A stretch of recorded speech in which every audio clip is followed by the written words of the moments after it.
No täna hommikul räägime siis MST õlist. Mis asi see on? Poelettidel teda leida ei ole, aga kui uurida ketotoitumist, siis seal mainitakse sageli seda.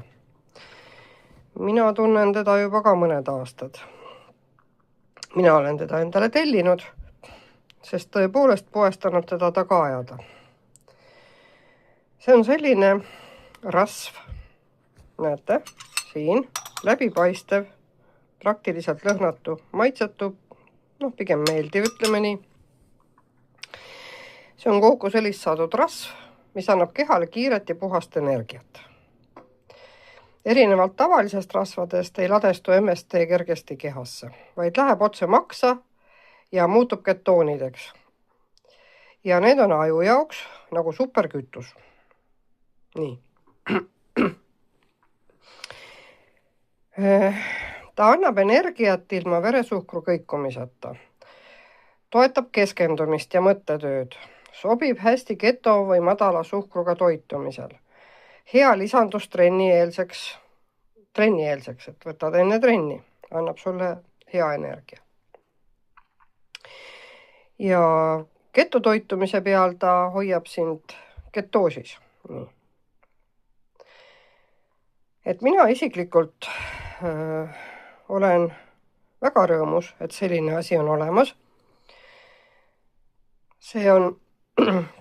Ta on keskmise ahelaga triiglütseriid, selline rasvhape, mis imendub maksast kiiresti ja seal muutub ketoonideks. Et ta ei anna insuliini tõusu, temas ei ole suhkrut ja ütleme nii, et puhas energia. Ja võetakse teda alguses eriti üks teelusika täis, et ettevaatlikult pannakse tee või kohvi sisse, smuuti sisse. Mina võtan teda lausa lusikaga. Ja hiljem võib teda võtta 1-2 supilusikatäit päevas. Alguses ettevaatlikumalt, sest et mõnel ta võib teha kõhukõndi. See tähendab seda, et rasv mõjutab seedimist ja võib kiireks minna sinna tualeti poole, kuigi ausalt ma ütlen, minul ei ole seda juhtunud.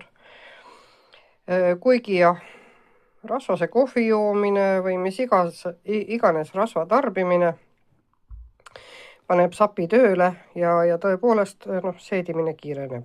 See on nende rasvade ja õlide mõte. Aga